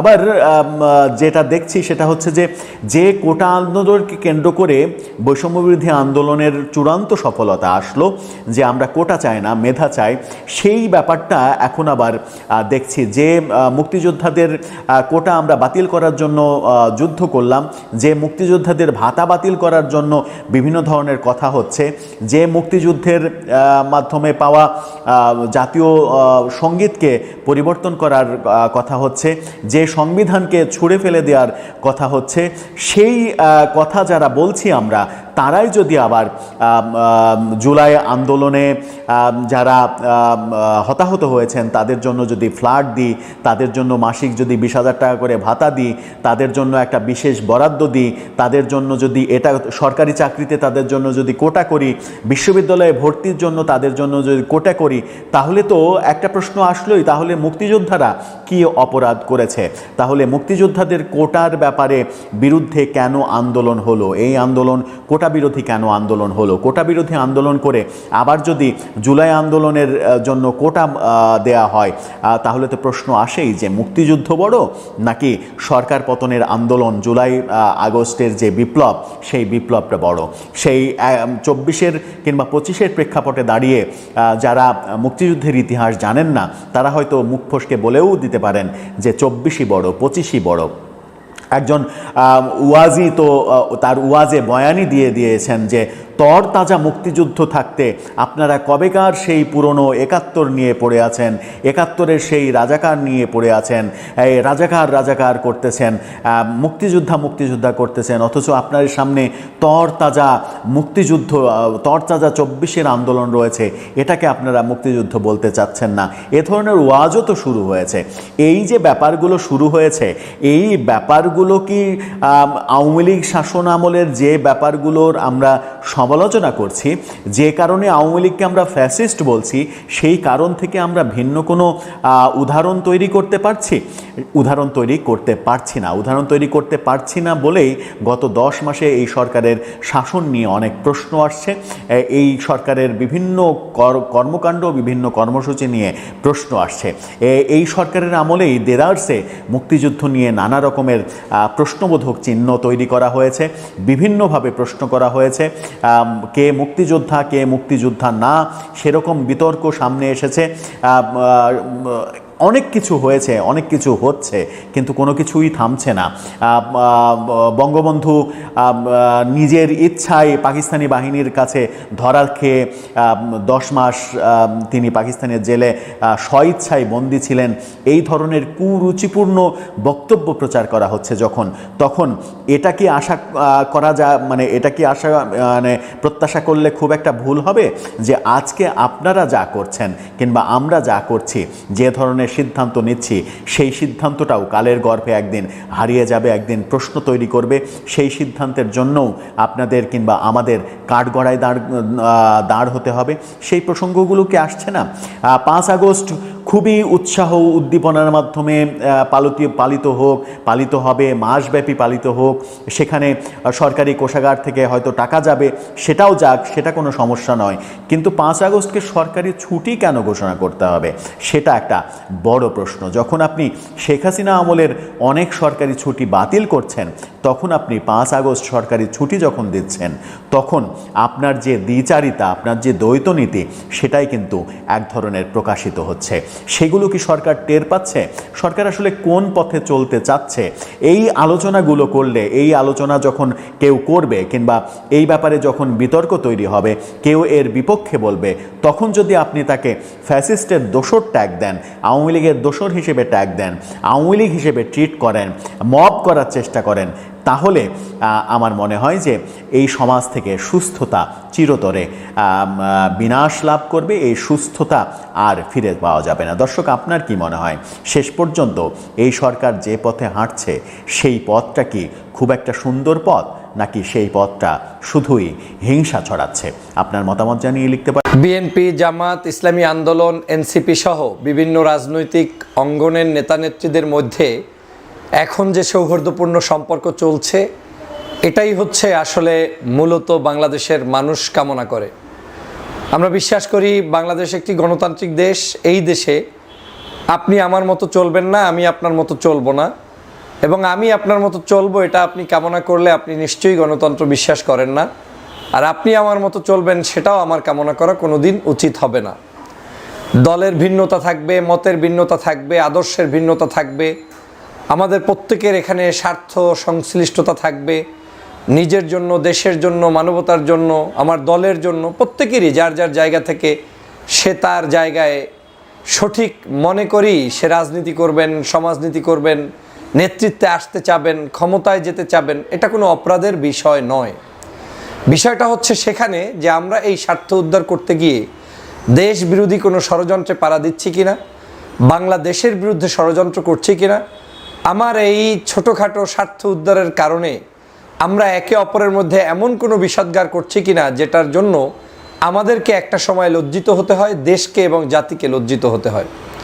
আমার কাছে সাম্প্রতিক সময়ে বিএনপি জামাতের যে অ্যাক্টিভিটিস এবং জামাত এবং অন্যান্য রাজনৈতিক দলের যে শক্ত অবস্থান রাজনীতিতে, সেটাকে খুব ভালো লেগেছে।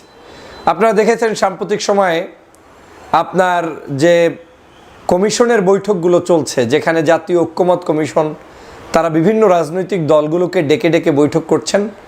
জামাত কিন্তু প্রায় অনেক দিন পর, মানে অনেক দিন পর বলতে গেলে গত 16 বছরে তো বয়কট করার কোনো সুযোগ পায়নি, সংসদে সেই অবস্থানটা ছিল না।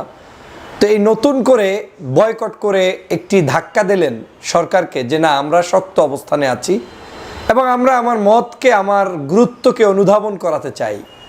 আপনি গুরুত্ব দিবেন কি দিবেন না সেটা আপনার ব্যাপার, কিন্তু আমি যে আমার জায়গা থেকে যে কোনো কিছুতে শক্ত থাকতে পারি তার একটা নজির কিন্তু জামাত ইসলাম গত দুদিন আগেই দেখিয়ে দিলেন। তারা এই জাতীয় ঐক্যমতের একটি বৈঠককে বর্জন করলেন, পরবর্তী দিনে আবার সেই বৈঠকে তারা উপস্থিত হলেন। আমরা আবার এও দেখতে পেলাম বৈঠকে যখন পরবর্তী দিন জামাত ইসলাম উপস্থিত হয়েছেন, তখন বিএনপির পক্ষ থেকে জনাব সালাউদ্দিন সাহেব ওয়েলকাম জানিয়েছেন। উপস্থিত ছিলেন এনসিপির নেতা নাহিদ সাহেব, সে নাহিদ, এরপরে জামাত ইসলাম, এরপরে বিএনপি, এই সবাই মিলে হাতে হাত রেখে হাস্যোজ্জ্বল পরিবেশে তারা আবার বৈঠকে উপস্থিত হয়েছেন। এটা কিন্তু সৌন্দর্যতা, এটা কিন্তু গণতন্ত্র, এটাই কিন্তু আমরা চেয়েছি। আমরা এটা চাইনি বা এটা হবেও না যে সবাই বিএনপির মতো হয়ে যাও, সবাই জামাত ইসলামের মতো হয়ে যাও, সবাই ইসলামী আন্দোলন কিংবা এনসিপির মতো হয়ে যাও, না, এটা কখনোই এই দেশে হবে না। আর হবে কেন? প্রত্যেকেই যার যার নিজস্ব ম্যানিফেস্টো, নিজস্ব চিন্তাধারা নিয়ে রাজনীতি করছেন, সেটা তাদেরকে চালতে দেওয়া উচিত। কিন্তু আবার একই সাথে যখন বৈঠক থাকবে, আলোচনায় ডিবেট থাকবে, কিন্তু ডিবেট পরবর্তী চায়ের টেবিলে কিংবা আমাদের গল্পের টেবিলে কিন্তু সেই জায়গায় সৌহার্দ্যতা, সৌন্দর্যতা বজায় রাখা উচিত বলে আমি মনে করি। আমার ভালো লেগেছে, সত্যিই ভালো লেগেছে। আবার জামাত কঠোরভাবে বক্তব্য দিচ্ছে যে একটি দলকে ডেকে নিয়ে এভাবে আপনারা যৌথ বিবৃতি দিলেন লন্ডনে, এটা আমরা মানতে পারি না। হ্যাঁ, আপনি মানতে পারেনই না, এটা তারা বলতেই পারে। এখান থেকে তিনি তার জায়গা থেকে তার দলীয় অবস্থান পরিষ্কার করছেন। আবার একই কথা বলে তারা কিন্তু বিএনপির সাথে গোস্বা করে বসে আছেন তেমনটা না, পাশাপাশি চেয়ারে বসে তারপরে ঐক্যমত কমিশনের বৈঠকে উপস্থিত থেকে হাস্যোজ্জ্বলভাবে যার যার মতামত দিচ্ছেন, ডিবেট করছেন। আবার একই জায়গা থেকে অন্য অন্য ছোট দলও দু একজনকে দেখলাম, তারা বয়কট করে আবার হয়তো নতুন করে তারা সেখানে উপস্থিত হবেন বা হচ্ছেন। তাহলে আজকেও আবার দেখলাম যে জামাত ইসলামের পাশাপাশি ইসলামী আন্দোলন, চরমনায়ের প্রতিনিধি, তারপরে অন্য অন্য ইসলামপন্থী রাজনৈতিক দল, এরপরে বিএনপি, এনসিপি, সবাই মিলে তারা কিন্তু পাশাপাশি অবস্থান করে গল্প করছেন, কথা বলছেন, হাস্যোজ্জ্বল। এবং সাংবাদিকরাও বলছেন হাত দেন, হাত ধরেন। আবার নিজেরাও নিজেদের দিকে তাকিয়ে হেসে হেসে একে অপরকে হাত ধরছেন, 4-5টা হাত একত্রিত হচ্ছে। এটা কিন্তু গণতন্ত্রের সৌজন্যতা। এই গণতন্ত্রটুকুই গত 16 বছর আমাদের বাংলাদেশে ছিল না। বাংলাদেশে কোনো মানুষ এতটুকু স্বাধীনতা পায়নি যে বিরোধী মতের মানুষগুলো এক জায়গায় হাতে হাত রেখে অন্তত একটা সেমিনার করতে পারে, সভা করতে পারে, সমাবেশ করতে পারে। কিন্তু যেটা আজ বাংলাদেশে নতুন করে শুরু হয়েছে, সেজন্য আমরা সেই সকল বীর শহীদদেরকে স্মরণ করছি, যাদের কারণে আমরা এই দেশটাকে নতুন করে এই গণতন্ত্রের পথ আমরা হাতে পেয়েছি। প্রিয় বন্ধুরা, আমাদেরকে এই তিক্ত অভিজ্ঞতা, বিভিন্ন ধরনের ষড়যন্ত্র, সব কিছুকে মাথায় নিয়ে আমাদের পথ পাড়ি দিতে হবে।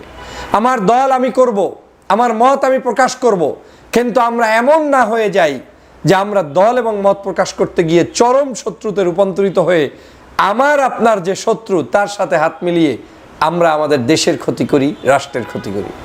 আমার আত্মবিশ্বাস জন্মেছে এই বাংলাদেশে আপনাকে, আমাকে, আমাদেরকেই রাজনীতি করতে হবে।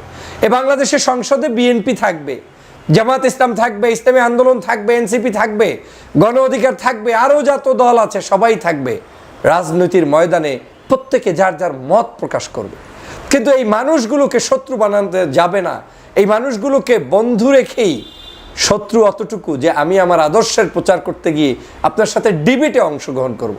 আমার ভালো লেগেছে যে ঐক্যমত কমিশনের বৈঠকগুলোটা যেভাবে এখন দেখা যাচ্ছে 30-35টি দল একত্রে, আগামীর সংসদও আমি এরকমই একত্রিত একটি সংসদ চাই, যে সংসদে বিএনপি থাকবে, পাশেই জামাত থাকবে, অথবা জামাত থাকবে, জামাতের পাশেই বিএনপি থাকবে, তার পাশে ইসলামী আন্দোলন কিংবা ছোট বড় অন্য অন্য রাজনৈতিক দল থাকবে।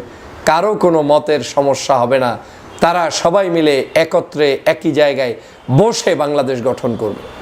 আমার কাছে আপনাদেরকে মনে রাখতে হবে, আমার কাছে যেটা মনে হচ্ছে, আগামীর বাংলাদেশে এই রাজনৈতিক দলগুলোই ক্ষমতা এবং ক্ষমতার বিরোধী দল হিসেবে থাকবে, কোনো সন্দেহ নাই। হয় বিএনপি ক্ষমতায় আসবে, জামাত বিরোধী দল হবে, না হয় জামাত ক্ষমতায় আসবে, জামাত সহ ইসলামী জোট বা যারা আসতে চায় তারা আসবে, বিএনপি বিরোধী দল থাকবে, এই তো। কিন্তু আপনি অন্তত থাকতে পারবেন। আর গত 16 বছরে তো আমরা কেউ থাকতে পারিনি। অতএব আমাদের এই বাংলাদেশকে নিয়ে আমরা এখন কেন, ওই যে 16 বছর যে লোকটা আমাকে চিকিৎসা দেয়নি, খালেদা জিয়াকে চিকিৎসা দেয়নি, দেশ বিদেশে আপনাদেরকে চলতে দেয়নি, রাজনীতি করতে দেয়নি, বাংলাদেশে আপনার কোনো অবস্থান করতে দেয়নি, ব্যবসা বাণিজ্য করতে দেয়নি, মামলা হামলা করেছে, গুম করেছে, খুন করেছে, আমরা কেন এমন কাজ করব যেই কাজে তারা খুশি হয়ে আবার বাংলাদেশে ফেরত আসবে? এটা তো কখনোই হয় না। এটা করলে বাংলাদেশ টিকবে না, এটা করলে আপনার যে চিন্তাধারা সেটা টিকবে না। আপনি 16 বছরে তো একটা কলেজ ইউনিভার্সিটিতে একটু সামান্যতম রাজনীতিও করতে পারেন নাই। আর এখন তো বিশ্ববিদ্যালয়গুলো, হলগুলোতে ওপেনলি ইফতার পার্টি করছেন, সভা সমাবেশ করছেন, আয়োজন করছেন, দল মত নির্বিশেষে মিছিল করছেন, এমনকি চাকসু ডাকসু বিভিন্ন জায়গার এই সংসদ নির্বাচনগুলো অনুষ্ঠিত হবে বলে ঘোষণা আসছে। এটা আমাদের জন্য অনেক বড় পাওয়ার। আমি গণতন্ত্রকে পাইতে গিয়ে এমন কিছু পাওয়া ঠিক হবে না যেটা আওয়ামী লীগ পেয়েছে, যে 300 মানে 300ই তার। এটা পাইতে গিয়ে তারা গণতন্ত্রকে ধ্বংস করে দিয়ে সব তাদের লোক বসিয়েছে, আর সে কারণেই এখন পালিয়ে যেতে বাধ্য হয়েছে। বাংলাদেশের সংসদ হোক ভারসাম্যপূর্ণ, যে সংসদে যারাই ক্ষমতায় আসবে এমনভাবে না আসুক যাতে তারা সব কিছুকে নিজের মতো উল্টায়ে পাল্টাই করে ফেলে। আবার যারা বিরোধী দল হবে এমন ক্ষুদ্র বিরোধী দল না হোক যাতে তারা সংসদে কোনো গুরুত্বই পাবে না। আমি চাই ভারসাম্য রক্ষা করে এমন একটি হাড্ডাহাড্ডি লড়াই হবে যেখানে বিএনপি জামাত এমন লড়াই হবে যেই লড়াইয়ে একদিন 1 ঘন্টা আগেও কেউ বুঝবে না যে কে ক্ষমতায় আসছে কে ক্ষমতায় আসছে না। এরকম একটি বাংলাদেশ গঠন করতে হবে এবং যে আসবে তাকে সহযোগিতা করতে হবে এবং যেখানে তারা অন্যায় করবে, অত্যাচার করবে, জুলুম করবে সেটার বিরুদ্ধে প্রতিবাদ করতে হবে, কিন্তু যে জায়গায় তারা ভালো কাজ করবে সেটাকে অ্যাপ্রিসিয়েট করতে হবে, না পারলে চুপ থাকতে হবে। কারণ এই বাংলাদেশ আমাদেরকেই গঠন করতে হবে। আপনাকে এখান থেকে শেখ হাসিনার কাছ থেকেও অনেক শেখার আছে। আপনারা দেখেন গত 16টা বছর তিনি তো অন্যায়ভাবে জোর করে তারপরে অবৈধভাবে ক্ষমতায় থেকেছেন, কিন্তু তার সাথে কিন্তু তার লোকগুলোকে সাথে নিয়েই 16 বছর চলেছেন। ওই জাতীয় পার্টি, ওই ইনু, ওই রাশেদ খান মেনন, ওই মানুষগুলোই সেই শুরুর দিনেও ছিল, শেষ দিনও সাথে ছিল, এখনও তারা তাদের সাথেই আছে। অতএব বিএনপিকে, জামাতকে সেই জায়গায় আপনাকেও, আপনার যারা আছে এই যে বিপ্লবী চেতনার স্বাধীনতার জন্য যারা লড়াই করেছে, সংগ্রাম করেছে, এরা আমাদের কেউ শত্রু না। সবাইকে সাথে নিয়ে সংসদে যেতে হবে। ছেড়ে দিন নির্বাচনের মাঠে, যে যেখান থেকে পারে নির্বাচিত হয়ে আসবে। সংসদে গিয়ে সত্যিকার যদি নির্বাচিত প্রতিনিধিরা উপস্থিত হয়, আপনি নিজেও একজন এমপি হিসেবে প্রাউড ফিল করবেন, আর চুরি করলে সেই প্রাউডনেস আর থাকবে না। সে কারণে আমি বলছি, আমাদের এই রাজনীতিতে আমাদের রাজনীতিবিদদেরকে আরও দূরদর্শী আচরণ করতে হবে এবং এই সাম্প্রতিক সময়ের আচরণগুলো আমার পছন্দ হচ্ছে, কিন্তু আমার ওই আচরণ পছন্দ হচ্ছে না যে একটি দলকে টার্গেট নিয়ে আমরা রাজাকার বানিয়ে দেবো, আলবদর বানিয়ে দেবো, আলশন্স বানিয়ে দেবো, আরেকটি দলকে টার্গেট নিয়ে আমরা একেবারে চোর, ডাকাত, সন্ত্রাস এমনভাবে বানিয়ে দেব। হ্যাঁ, সমালোচনা থাকবে, যেই সমালোচনাগুলো হাসিনার শিখানো নয়, কিন্তু বর্তমান সময়ের রাজনীতিতে একে অপরকে আমরা যে কোনো মূল্যে আমাদের অবস্থান দৃঢ় করার জন্য সমালোচনা সেটা করতেই পারি, কিন্তু সেই সমালোচনাটা যেন আত্মমর্যাদার ভিত্তিতে, সম্মানের ভিত্তিতে, ভালোবাসার ভিত্তিতে হয় এবং জনগণ যাতে আমাদের উপরে আস্থা রাখতে পারে। আমার বিশ্বাস আজ যেবারে জাতীয় ঐক্যমত্য কমিশনের আলোচনা চলছে, শক্তি পরীক্ষা চলছে, একে অপরের উপরে নিজেদের মতো করে সেই জায়গায় অবস্থান দিচ্ছেন, জানানজানি দিচ্ছেন, এটা যেন আগামী সংসদেও টিকে থাকে। ভালো লেগেছে জামাত যখন একটু গোস্বা করেছে, ডক্টর মোহাম্মদ ইউনূস তাদেরকে ফোন করেছে। ভালো লেগেছে বিএনপি যখন একটু রাগ ভাব ডক্টর মোহাম্মদ ইউনূস সাহেবের কাছে জনাব তারেক রহমান সাহেবের সাক্ষাতের সময় মিলেছে।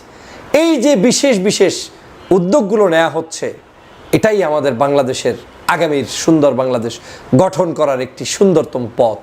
যখন ইউনূস সাহেব পদত্যাগের প্রশ্ন উঠেছে, তখন ষড়যন্ত্র আঁচ করতে পেরে চরমনায়ের পীর সাহেব সহ বাংলাদেশের সকল রাজনৈতিক দল তার পাশে গিয়ে দাঁড়িয়েছে। জামাত, বিএনপি, হেফাজত, ছোট বড় সবাই গিয়ে দাঁড়িয়েছে। এরকম বাংলাদেশই আমরা চাই।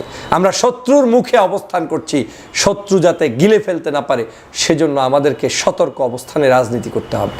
সবাইকে ধন্যবাদ। ধন্যবাদ প্রিয় দর্শকবৃন্দ, আমাদের ফুল ভিডিওটি দেখার জন্য আপনাকে জানাই অসংখ্য অসংখ্য ধন্যবাদ।